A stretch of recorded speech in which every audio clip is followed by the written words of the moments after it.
Sunayani makeover and blog চ্যানেলে সকলকে স্বাগত জানাই। আশা করি সকলে খুব ভালো আছো। আইটি ভিডিও নিয়ে তোমাদের সাথে শেয়ার করতে চলে এলাম। আজকের ভিডিওটা কিন্তু খুব এক্সাইটিং একটা ভিডিও হবে। আমি একটা নতুন জায়গায় তোমাদের আজকে নিয়ে যাব। দেখো, আমি আর মা রেডি হয়ে গেছি। রেডি হয়ে একটু দুজনে মিলে ভিডিও করছিলাম, ফটো তুলছিলাম। তারপরে আমরা বেরিয়ে গেছি একটা নতুন জায়গার উদ্দেশ্যে।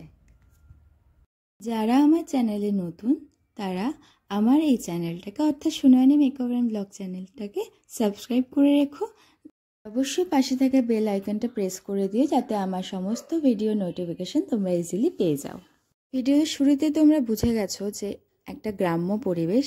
এই গ্রাম্য পরিবেশের ভিতরে এই এত সুন্দর একটা পার্ক দেখলে জাস্ট অবাক হয়ে যাবে। আমরা যেখানে যাচ্ছি সেই জায়গাটা হলো টাকুয়ামারি পূর্ণ কবিরাজের পার্ক।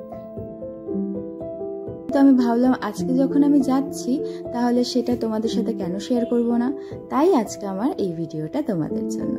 তো যারা এখানে এসেছো তারা তো অবশ্যই জানো এটা কতটা সুন্দর, আর যারা এখনো আসোনি তারা কিন্তু অবশ্যই এই জায়গাটা আসবে।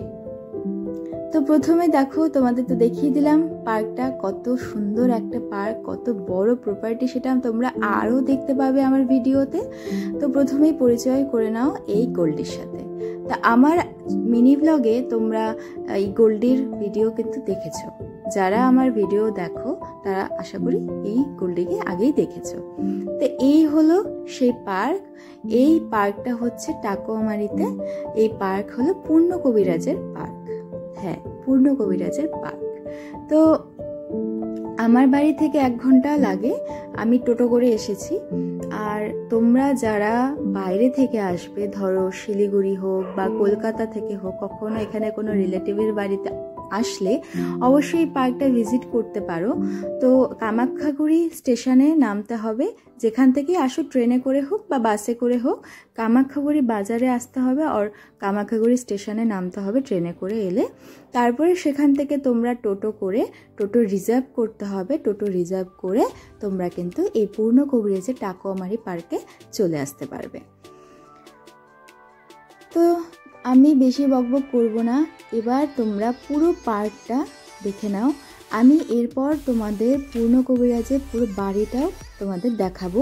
তার আগে তোমরা পুরো পার্কটা কতটা সুন্দর সেটা তোমরা নিজেরাই দেখে নাও।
তোমরা একটুখানি দেখে অবাক হয়ে গেলে তো? এবার তো আরও একটা দারুণ চমক আছে, চলো সেই চমকটা যাই। তবে তার আগে আরেকটু গোল্ডিকে আদর করে নিলাম। এটা হলো পূর্ণ কবিরাজের বাড়ি। বাড়ির গেটটা দেখলে কত অসাধারণ। এরপর চলো তোমাদের বাড়ির ভেতরটা দেখাই। উনি যেহেতু কৃষ্ণ ভক্ত, পুরো বাড়ি জুড়ে কিন্তু কৃষ্ণ ঠাকুরের ছবি, রাধাকৃষ্ণের ছবি। দেখো কত অসাধারণ নিখুঁত কাজ, কত সুন্দর কাজ। দেখো ওনার প্রত্যেকটা ঘরের মধ্যে কিন্তু কাজ। এখানে দেখো আমার মা গল্প করতে বসে গেছে। আরেকটা ইনফরমেশন তোমাদের দিই, এই ইনফরমেশনটা দেওয়ার পেছনে আমার মানে সেরকমভাবে কোনো কারণ নেই যে আমি এটা ইনফরমেশনটা দিচ্ছি বলে তোমরা হয়তো অনেকে ভাবতে পারো যে আমি হয়তো প্রমোশন করছি। না, এটা প্রমোশন নয়, জাস্ট এটা আমি তোমাদের সাথে শেয়ার করছি যে উনি, আমি তো আগে তোমাদের বললাম যে পূর্ণ কবিরাজ, উনি কবিরাজি করেন। উনি অনেক ধরনের রোগের ওষুধ দিয়ে থাকেন। তো এই দেখো এখানে ওষুধ ওরা তৈরি করছিল, সমস্ত পাউডার জাতীয় ওষুধ। দেখো এখানে অনেকে মিলে কাজ করছিল, আমি ভিডিও করছিলাম, ওরা তাকে তাকে দেখছিল। তো যাই হোক, এটা আমি জাস্ট তোমাদের ভিডিও করছিলাম, তাই আমি তোমাদের জাস্ট একটু জানিয়ে দিলাম। এত সুন্দর একটা জায়গা তোমরা নিজে চোখে না দেখলে কিন্তু মিস করবে। তো তাই যারা আসতে চাইছে অবশ্যই তাড়াতাড়ি চলে আসো। এরপর ওনার রাধাকৃষ্ণের মন্দিরে আমরা ঠাকুর দর্শন করে আজকে আমার এই ভিডিও আমি এখানেই এন্ড করছি। আমার ভিডিও ভালো লাগলে অবশ্যই লাইক করো, কমেন্ট করো, অবশ্যই শেয়ার করে দিও। একটা কথা বলতে ভুলে গেছি, এই পার্কে ঢোকার জন্য কিন্তু কোনো রকম চার্জ লাগে না। চলো টাটা।